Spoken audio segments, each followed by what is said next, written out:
The morning light seeped gently through the lace curtains, casting soft patterns over the peeling wooden floorboards of my garden room. Outside, the roses I had planted years ago, each a gift to commemorate a birthday or a milestone in my family's history, were just beginning to bloom. I knelt among the soil, his voice echoing faintly in my memory, Jason's laughter as a boy chasing butterflies, the small hands of my grandchildren nudging me toward the swing set I had installed when they arrived. The house itself was a silent witness to decades of life, a structure I had designed and built with my own two hands, brick by brick, to hold the stories of my family. It was more than wood and stone. It was my refuge, my sanctuary, my legacy. There was a quietness to the morning, a stillness I had come to cherish. The scent of earth and fresh petals was comfort enough, and for a moment, I let myself drift back to simpler days when Jason was young and the house was filled with hope. I remembered the birthday parties with balloons and laughter, the warmth of shared meals, the gentle hum of a home alive with dreams. Every corner of this place held a fragment of my heart. The kitchen where I taught him to bake bread, the porch where we watched sunsets together, the study lined with dusty books where I planned my future. But that peace was a fragile thing, easily shattered. I sensed it before I saw it, an unease that settled deep inside my chest as I moved from the garden toward the front door. The sharp click of the lock echoed colder than the morning breeze, a sound that shouldn't have belonged to a place where I was supposed to be the mistress. My hand hesitated on the worn brass doorknob, and when I twisted it, the door grudgingly refused to open. A lock I knew, before glancing to the side, that the lock had been changed. New, unfamiliar, like a barrier erected overnight between me and everything I had nurtured. The realization landed with all the weight of a hammer. They had taken this from me. I stepped back, the shock overwhelming enough to still the pulse in my throat. Jason and Leela, my own flesh and blood, had done this without a word, without a whisper of warning. The house that had witnessed their toddler steps, their first words, their youthful dreams was now barricaded against the woman who had given them shelter. The irony was almost cruel, years spent sacrificing for my son, silently enduring the financial strain to keep this home, and now I was being excluded like a stranger. Their smiles, once warm and tender, had morphed into shadows of entitlement. I could almost see their faces twisting in my mind's eye, the sly glint of possessiveness in Jason's eyes and Leela's subtle smirk that said more than 1,000 words. Love was never unconditional here. It had always been measured by what I owned, by the security I provided. A bitter sting welled in my chest as I remembered the smaller betrayals that had preceded this moment. The quiet dismissals and cutting remarks disguised as concern. It was as though I had been swallowed by silence, my presence tolerated only because it was convenient. The keys I once held so dearly were now a cruel reminder of what I had lost. The garden gate creaked slightly in the breeze, a faint echo of the closing door on my life as I knew it. The house, my home, no longer welcomed me. Standing there, outside in the cool morning air, I let the tears come quietly. They were not loud or desperate. They were the silent tears of a mother who had been unseen, of a woman who had been betrayed by those she loved most. My fingers tightened around the fabric of my blouse, knuckles whitening as I fought the storm inside. It was a pain mixed with a strange clarity, a dawning awareness that this was no accident or misunderstanding, but a calculated move to erase my claim, my presence, my legacy. The walls that once guarded memories of laughter and warmth had turned cold and unyielding. Yet, amid the heaviness, a flicker of something older and fiercer stirred deep within me. The same patience that had seen me through years of hardship, The same calm that had softened countless storms now steadied my trembling hands. The betrayal was a wound, yes, but it was also a call to action. I would not let their greed rewrite the story of this house, nor tarnish the love I poured into it. This was my legacy, the silent foundation upon which my family's history was built, and it was unbreakable. As the sun climbed higher, warming the stones beneath my feet, I took a steadying breath. The garden around me blossomed under my care, a testament to resilience and nurture. So too would I rise from the silence imposed upon me, not with shouts or fury, but with the quiet strength that had always defined me. This was only the beginning, a moment heavy with loss, yet charged with a fierce resolve. Somewhere beyond that locked door lay the battle for justice, for home, for truth. I would find a way back, not as a victim but as a mother reclaiming what was hers. The house stood firm, its foundations as steadfast as my resolve. I turned away from the door, feeling the weight of the years but unyielding beneath it. They had taken the keys, but they had not taken me, not yet. I retreated that day, not to lash out or demand answers, but into the quiet fortress I had always carried within myself. The house may have locked me out, but my mind remained my refuge, a place where no one could touch the memories or the truths I held. For long hours, I sat by my kitchen window, watching the garden sway, the sun casting shifting shadows over the familiar paths, and as the day aged, my thoughts turned inward. The sting of betrayal was raw, yet beneath it lay a deeper ache, the weight of years spent giving everything to a family that now showed its true colors. I thought back to Jason as a child, his small hands gripping mine on the way to school, his innocent eyes searching for approval that I had always strived to give. I remembered patiently guiding him through lessons, the firm but gentle voice teaching him respect, integrity, and hard work. Those were the values I intended to pass down, the legacy beyond bricks or money. But somewhere along the way, those lessons were lost, replaced by entitlement and greed.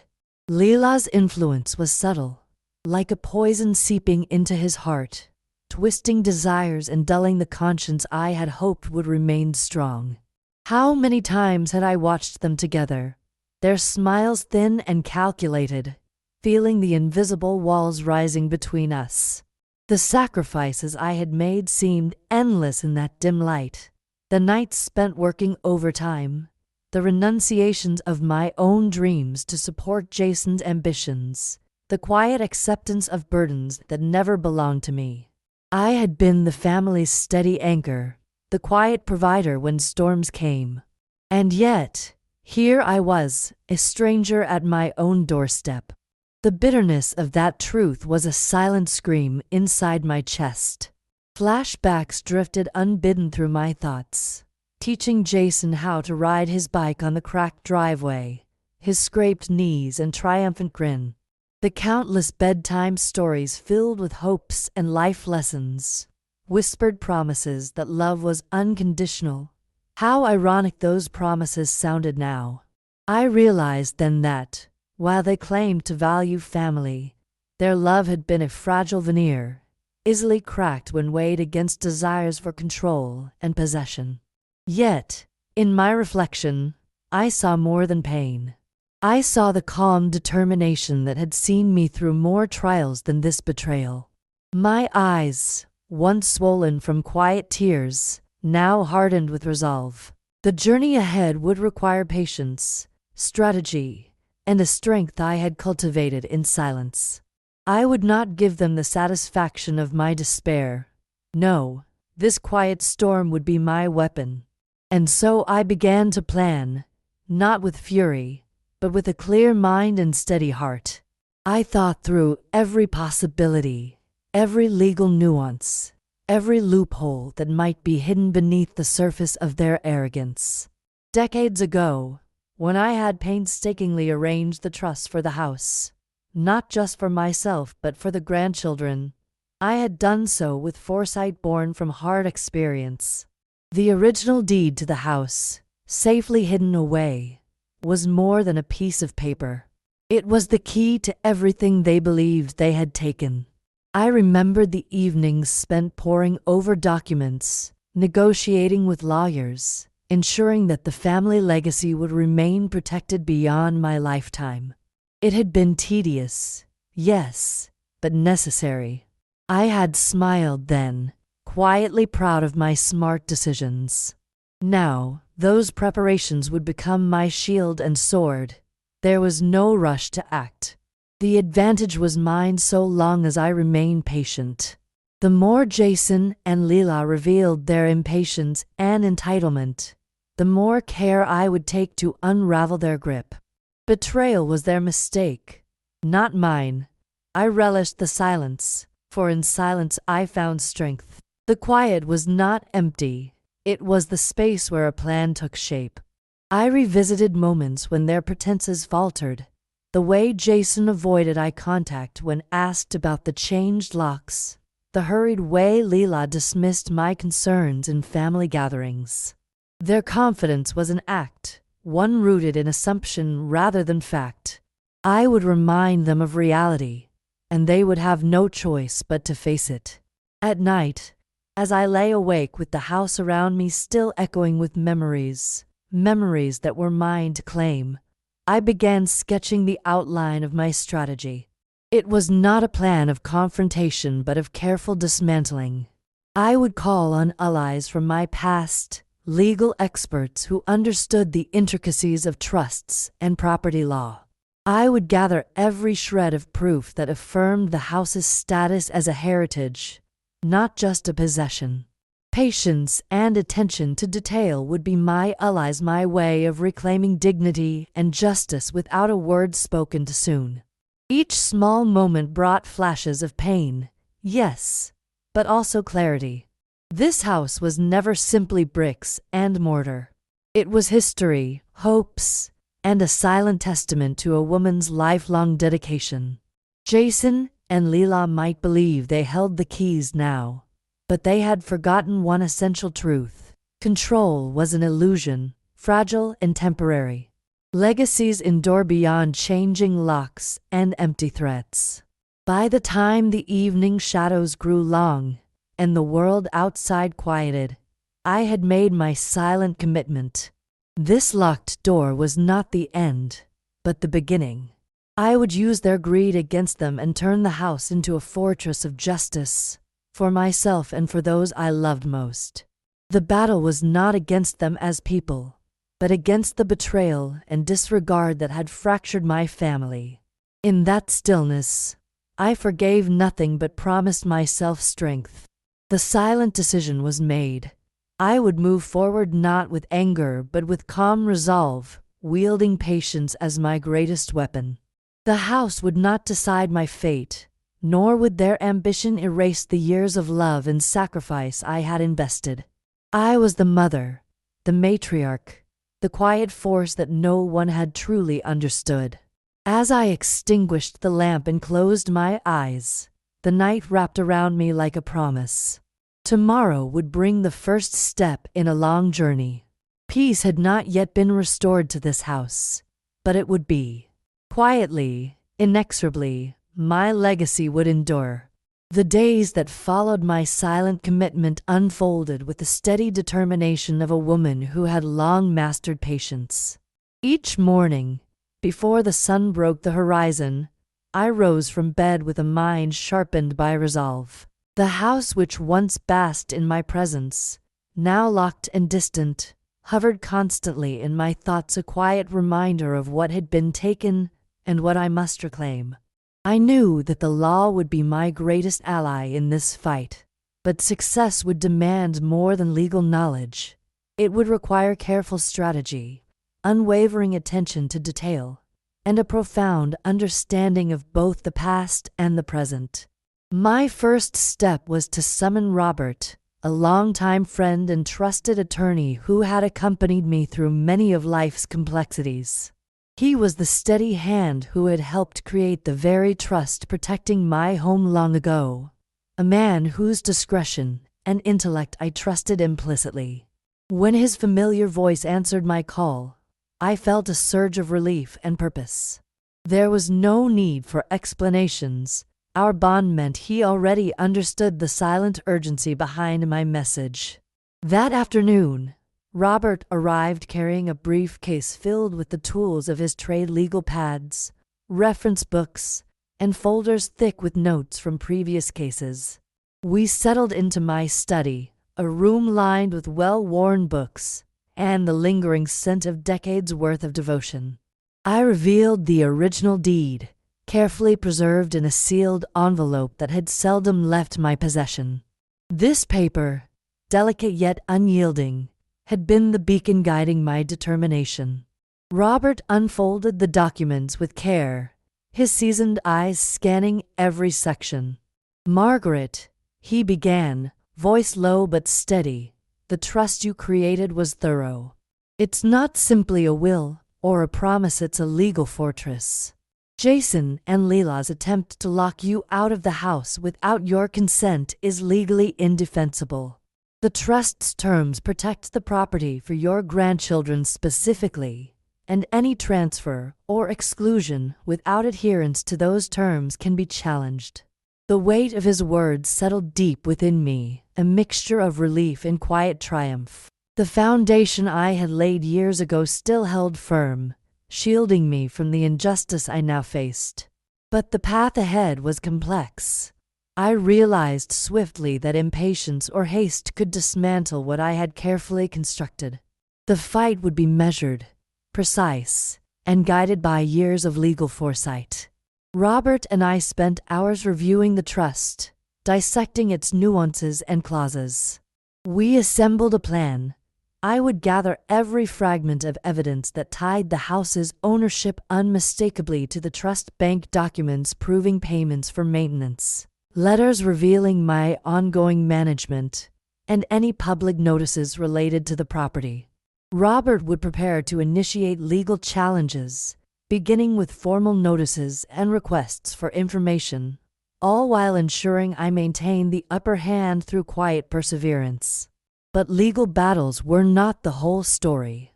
I delved deeper, confronting memories I had long tucked away. The moments where the house was more than shelter, it was a repository of our lives. Photographs, journals, and old maps became artifacts in my quest to defend my claim, each revealing layers of love and sacrifice invisible to Jason and Leela. I revisited the laughter of children echoing through these halls, and the many nights when I stood at the kitchen counter, weary but steadfast. These memories fortified my resolve, transforming sadness into purposeful action. Behind their doors, Jason and Leela flaunted their perceived control, unaware of the storm brewing beneath their feet. Jason's arrogance was palpable, his sense of entitlement reflected in careless boasts to neighbors and relatives alike. Leela's ice-cold smiles barely concealed a hunger for power far beyond the house itself. Her jealousy sharpened every calculated word. Their disrespect was complete, but so was their ignorance. They failed to see the slow, deliberate reclamation in motion. I dedicated long hours to sifting through the archives. Dusty cabinets yielded forgotten receipts, faded letters, and official correspondence that collectively told the story of stewardship and rightful ownership. Every discovery was fuel, a piece of the puzzle that would expose the superficial claim Jason and Leela wielded as a weapon. I cataloged everything meticulously, a silent archivist of my own legacy. Throughout this period, Robert and I maintained an intense correspondence. Our conversations were measured, focusing on timing and methodically building a legal case as impenetrable as the walls Jason and Leela had erected. Letters drafted with surgical precision were sent to local authorities and legal entities, probing their claims while reinforcing mine. The dance of legal strategy was slow but sure, each step bringing me closer to the justice I demanded. Despite the weight of the battle, I preserved an outward calm. Family gatherings became distant memories. Whispers followed me in my community, some sympathetic, others skeptical, but I remained unmoved. I was no longer a mother seeking validation through words, but a matriarch reclaiming her dignity through deeds. My silence was not submission, but strength. In my moments of solitude, I found refuge in the garden, a space I had cultivated alongside the house.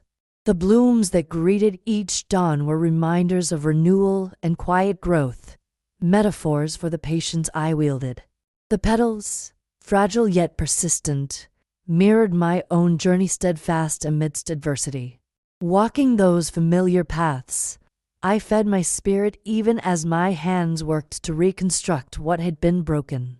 Intermittent visits from my grandchildren were brief, but filled with joy, their innocent laughter a bright contrast to the tension around the house. They were the ultimate reason for this fight, the true heirs of the legacy Jason and Leela sought to usurp. Their future was sacred to me, and protecting their inheritance gave me renewed strength when darkness threatened to overwhelm. With each passing day, I shed the weight of betrayal and hardened into an unshakable force. The mother who had once quietly borne burdens was now a tactician, focused and unyielding. The laughter, tears, and sacrifices of decades were my ammunition against their greed and deceit. Jason and Leela's arrogance blinded them. They assumed control was theirs by birthright, mistaking silence for weakness. But I had learned that patience could cleave deeper than fury, and quiet resolve could dismantle the grandest of presumptions. Their bluster, so loud and brazen, was the very thing that would unravel them. One cold spring morning, after signing a series of legal documents prepared with Robert, I sat alone, the weight of the battle pressing against me yet tempered by hope. The paper in my hands carried my voice, my claims, and my silent vow. Though locked out physically, the house trembled beneath the force of truth and justice I wielded steadily. In the quiet of that moment, I embraced an essential truth. Control was an illusion, fleeting like a shadow in the sun, but legacy was enduring. The foundation I had built was not merely wood and stone, but years of sacrifice, love, and careful protection. This was who I was, the mother and matriarch who would assert her rightful place, and I would win. The first time I stood inside the house again, after all the months of absence, the silence was nearly overwhelming.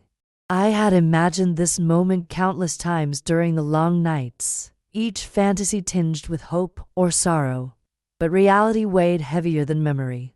The sun filtered through dusty curtains, casting dappled light on the faded carpet worn by the steps of those I had loved and raised. The walls, stripped of laughter and chatter, echoed with the ghosts of past joys. Slowly, deliberately, I moved from room to room, my footsteps sounding strange in the emptiness. The familiar outlines of furniture and family photographs now seemed foreign, as if time had blurred their edges. Yet, beneath the dust and neglect, every corner still bore a trace of me. The kitchen where I had prepared countless meals. The dining room that once hosted birthdays and holidays full of warmth. The faded wallpaper in the hallway, fragile but stubborn, the very fabric of the home I had built for generations. The keys in my hand felt lighter than I expected, but the weight they symbolized settled heavily on my heart. I had fought to possess more than wood and nails. I was reclaiming memories, dignity, and a future for those I loved.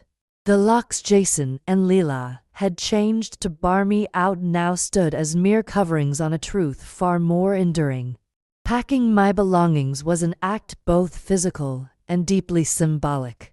Each item I touched carried stories woven across years. The stained quilt stitched by my mother, the chipped teacups that had held so many family gatherings, the well-worn books I had read aloud to the children. As I carefully wrapped delicate porcelain or folded photographs, I was not erasing the past but gathering it, collecting the threads of a life woven through love and sacrifice. Removing those treasures was painful, but each box sealed was a quiet victory, a message sent in silence to those who thought they could diminish me. Their arrogance lay bare in believing that possession could surpass legacy. I gathered every piece of my history with precision, photographing the rooms to record what would soon be emptied but never lost. Every snapped picture, every inked inventory, was a testament, a quiet defiance against the illusion of their control. Robert's guidance was my lodestar throughout this process. His steady voice over countless calls reminded me to document meticulously, to anticipate challenges, and to act with prudence instead of passion. His legal insights offered me both shield and sword, turning my actions into a fortress of undeniable facts and irrefutable documentation. While the packing continued, so too did the meticulous tracking of details. Not because of futility, but due to strategy. I wanted to ensure that every step could be accounted for, defended, and used as evidence if needed. It was a thorough process, a record of what I had loved, what I had preserved, and what they had sought to take away. During moments when the task felt overwhelming, when the weight of separation bore down in silent waves, I found solace and strength in the garden. The flowers, the roses and daisies, the lavender and thyme, continued their quiet cycle of bloom and fade, a living reminder that endurance and renewal were possible. I walked their paths each morning, like tracing the lines of my own resolve, and in their persistence found echoes of my own spirit. Each afternoon, between packing and planning, I welcomed the visits of my grandchildren. Their laughter filled the bare rooms with brightness, a stark but welcome contrast to the growing tension. They were unaware of the legal battles unfolding, innocent vessels of hope and continuity. Their presence reminded me daily of the true stakes at hand. This was not just about a house, but about a legacy I intended to protect for them and for generations yet unborn. The house, despite its emptiness, became my accomplice in this silent war. The rooms breathed with memories, lending quiet strength to my resolve. It was both battlefield and sanctuary, and as I cleared it room by room, I grew keenly aware that what Jason and Leela had assumed was theirs by right was precarious, vulnerable against the foundation of truth and love beneath it all. Their ignorance was a weapon turned against them.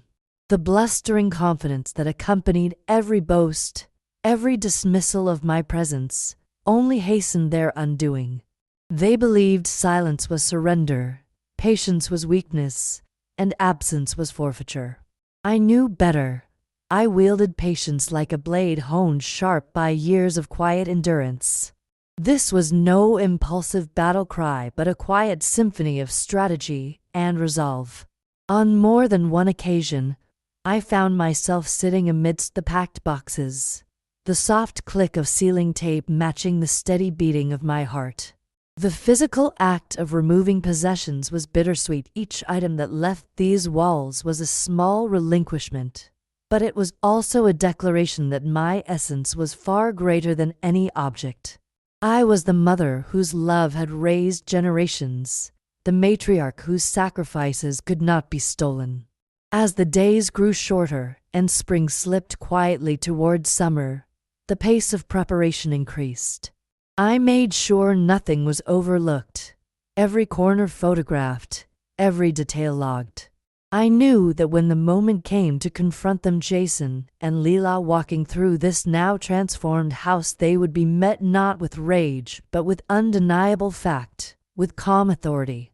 The culmination of months of legal preparation, emotional fortitude, and strategic action was reaching its inevitable climax.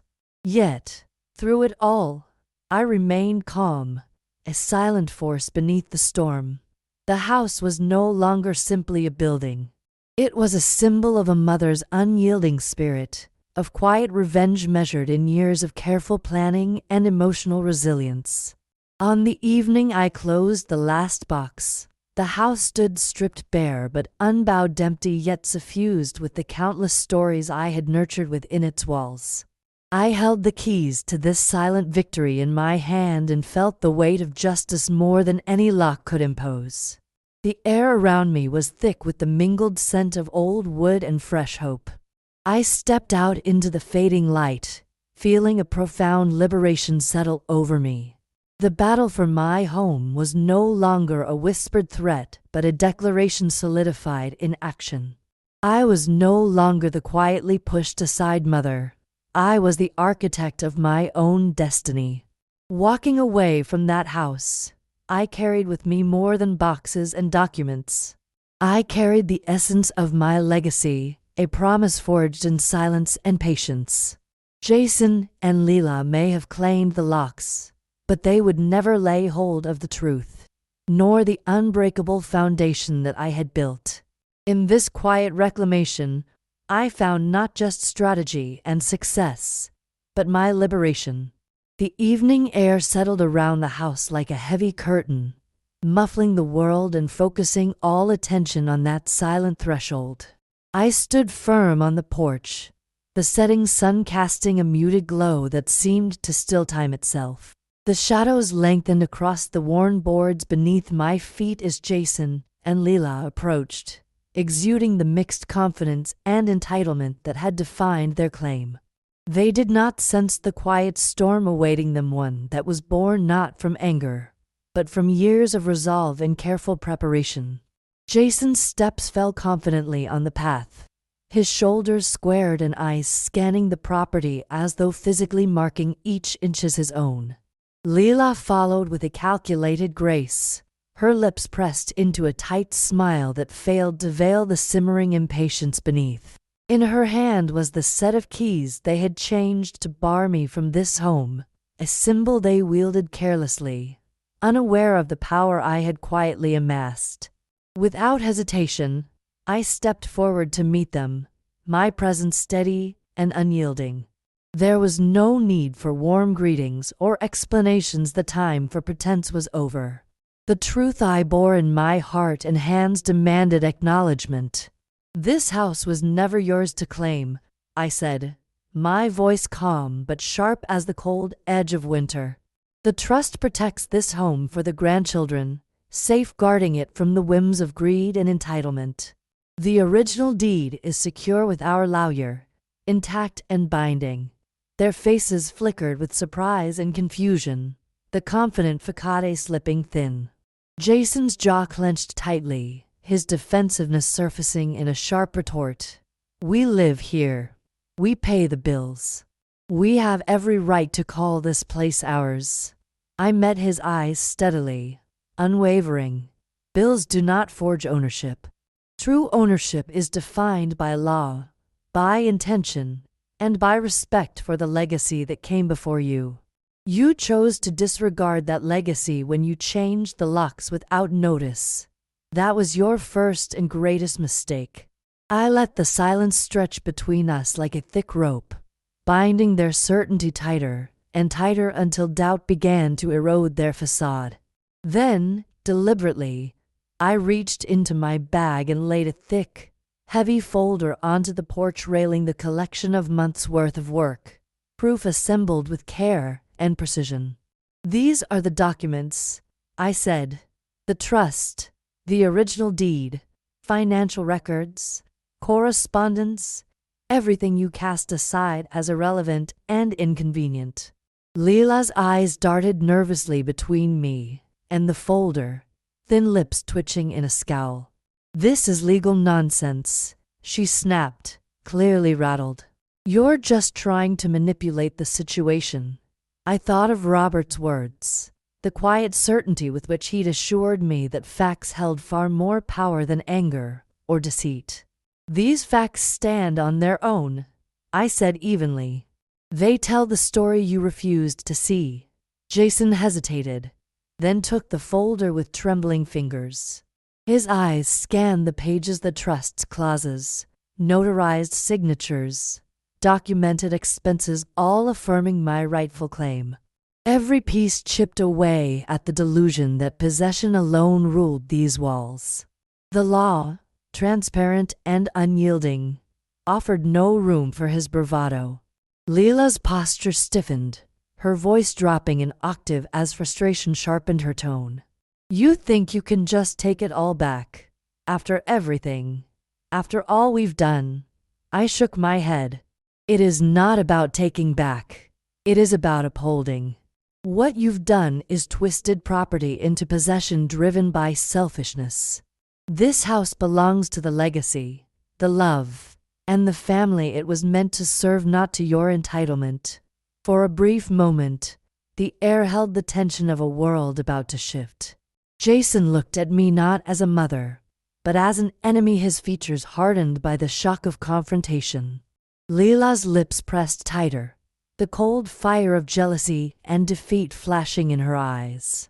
I stepped away, my own calmness a fortress amid the storm. I'm not here to wage war, I said softly but firmly. This is about respect, the respect owed to the foundation we built together, that you tried to erase. The house stood behind me, silent witness 2 years of love and sacrifice. It did not answer, but its very presence spoke volumes of truth and endurance. Jason and Leela had their locks and keys, but I held the unbreakable bond woven through law, memory, and heart. Without another word, I turned and walked back inside. The door closed lightly behind me, a whisper of finality and promise. The air in the empty rooms carried the weight of everything reclaimed and the quiet strength of one who refused to be broken. Standing alone, I breathed deeply and felt the pulse of victory, not in noise or rage, but in unshakable certainty. This was my home, not merely a structure, but a living testament. 2 years of patience and resilience. Jason and Leela might have believed they held the power, but I held just a sand with it, the legacy no lock could sever. In that quiet space, I was not a woman defeated or diminished, but a matriarch who claimed her place with calm authority, the last word spoken softly but forever. The quiet that settled upon the house that evening felt heavier than before, weighed down by unspoken truths and shifting alliances. The confrontation with Jason and Leela had drawn closed a painful chapter marked by betrayal, but it also opened the way to something new: freedom. Alone in the rooms I once filled with laughter and life, I felt the deep pulse of victory blend with the ache of loss. I moved slowly through the emptied spaces, my footsteps soft against the bare floor. The absence of furniture and belongings transformed the house, yet it still held the imprint of our history, the whispered joys, the tears shed in silence, the milestones celebrated quietly and proudly. In that stripped-back stillness, I embraced a renewed sense of belonging, grounded not in things, but in spirit and years of resolve.